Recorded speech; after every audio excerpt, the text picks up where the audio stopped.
Nuevo bloque del programa y este bloque lo vamos a dedicar a la parte médica y lo hacemos con eminencias, ¿sí? Como las que están semana a semana en versión vanguardia. Estuvimos en Buenos Aires en el marco de un congreso internacional hablando con distintos profesionales de INECO, del Instituto de Neurología Cognitiva de Buenos Aires, y en este caso, hablamos sobre traumas, traumatismos, qué ocurre con una persona que ha tenido un traumatismo y no pasó nada, o con una persona que ha tenido un traumatismo y tuvo severos problemas de salud, neurológicos, emocionales. ¿Qué pasó con alguien que no se dio cuenta que ha tenido un traumatismo? O sea, cómo se comporta el cerebro, cómo se comportan las neuronas y el cuerpo en general. La mente domina mucho de nuestros actos y conocer qué ha pasado en nuestro cerebro es importante para también poder conocernos nosotros mismos. Escuchamos la nota que es sumamente interesante.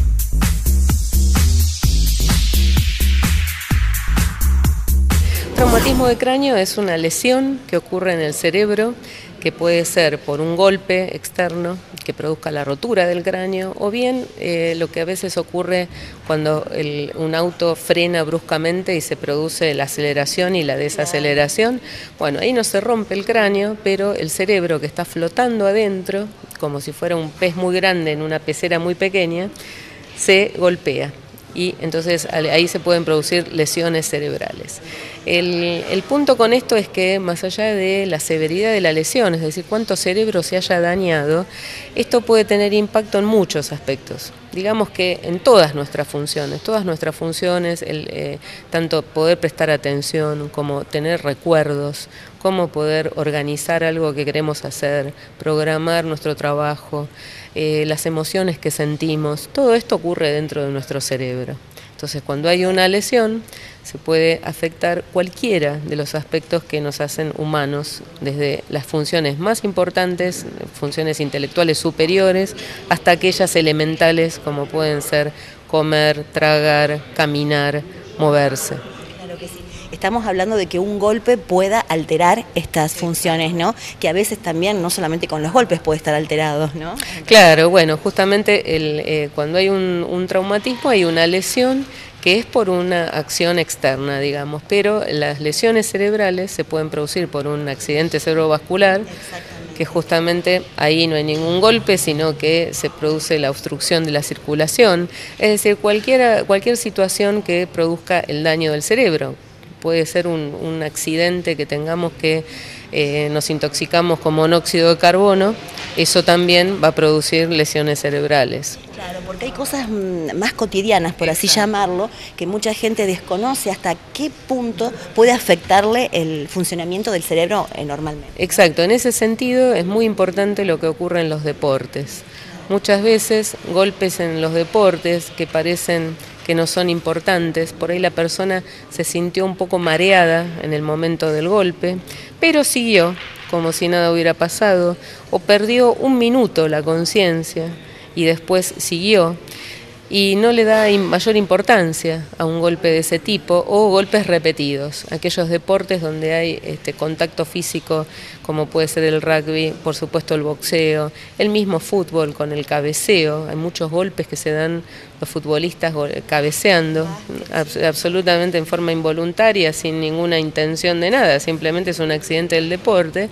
Bueno, esto en forma repetitiva puede también producir lesiones cerebrales que van produciendo pequeñas pérdidas de memoria o de la capacidad de organización o de poder prestar atención o alguna repercusión anímica a lo largo del tiempo. Claro, porque uno, doctora, está perfecto lo que usted dice, trata por lo general con mayor atención cuando se ha tenido un traumatismo grave, de pronto con pérdida de conocimiento, que bueno, por eso queremos saber un poco mitos y realidades, ¿no? Cuando ocurre esto, ¿por qué al paciente se lo inmoviliza?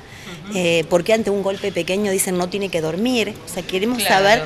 Bueno, justamente eso es muy importante, esto y muy conocido popularmente, ¿no? Cuando alguien tuvo un golpe en la cabeza y por ahí no perdió el conocimiento, pero fue un golpe importante y se hace hincapié en esto. En realidad lo que se pretende es poder seguir teniendo idea de cuál es la conciencia de la persona, si se está perdiendo la conciencia, si está perdiendo la orientación. Si la persona duerme, no se puede evaluar y además puede ser que esté durmiendo mucho por la misma lesión. o que esté produciéndose una hemorragia muy de a poquito, como son los hematomas que ocurren dentro del cerebro después de un golpe, que por ahí se van desarrollando a lo largo de los primeros días, y todo esto puede pasar desapercibido. Entonces por eso es muy importante no minimizar cualquier evento que ocurre. Y hay veces que lamentablemente no es el paciente el que lo minimiza, a veces los mismos profesionales minimizan esto, a veces el paciente va a la guardia y no le dan la relevancia o le dicen, bueno, ahora no tiene nada. Muchas veces en ese primer estudio o en ese primer examen no se van a encontrar alteraciones, pero es importante que ese paciente haga un seguimiento. Por ahí. ¿Cuánto tiempo un seguimiento? Y bueno, es importante en las primeras 48, 72 horas que el paciente esté atento a esto, si duerme más, si tiene por momentos se desorienta en un lugar que no debería desorientarse, o se desorienta temporalmente, no sabe qué día es, o se confunde el día, o desconoce algún espacio o alguna persona, por momentos le cuesta ubicarla. Entonces estos pueden ser pequeños indicios de lesiones cerebrales que realmente sean importantes a futuro. Claro, y las que han sido importantes en el presente, un traumatismo muy grande, doctora. Bueno, en general cuando el traumatismo es muy importante, ese paciente es atendido, es hospitalizado. Por lo general hay pérdida de conciencia y va a generar que el paciente esté internado, por ahí en terapia intensiva. Por ahí digamos que esté en un estado de coma o de conciencia, de lo que se llama conciencia mínima, es decir, que responde a algunos estímulos, por momentos sí, por momentos no. Hay veces que ese paciente debe ser sometido a un coma farmacológico para poder controlar la excitación y las dificultades que se generan. Lo que es muy importante de todo eso es que aun cuando se vea como algo muy grave y que un paciente merezca una internación en terapia intensiva, todas esas lesiones tienen posibilidad de recuperación. Esto es el mensaje que por ahí interesa transmitir. No existe más esto de el pronóstico nefasto dado en el momento del accidente, porque lo cierto es que la capacidad del cerebro de recuperación no tiene límites, o por lo menos no los conocemos.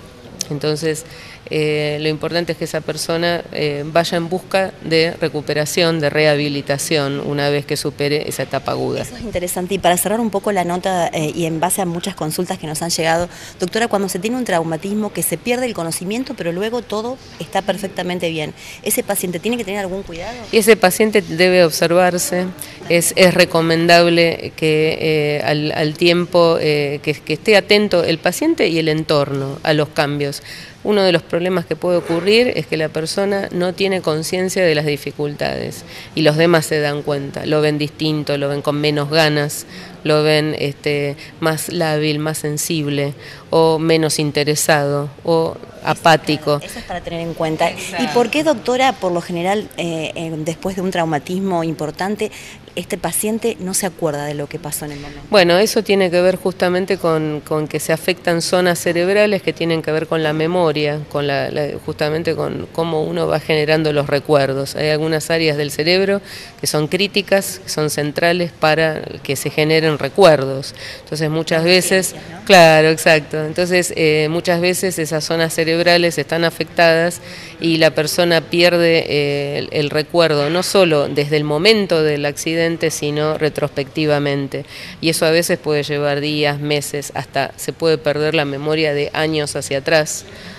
Y eso, bueno, es todo un trabajo que después se trabaja en la rehabilitación para recuperar esos baches, esa pérdida de memoria que ocasionó el traumatismo. Si es que la persona lo quiere recuperar. Sí, es cierto. Hay episodios que a veces es preferible olvidar. Es verdad, es muy cierto. Bueno, doctora, ha sido un placer. Muchísimas gracias, un gusto. Gracias a ustedes.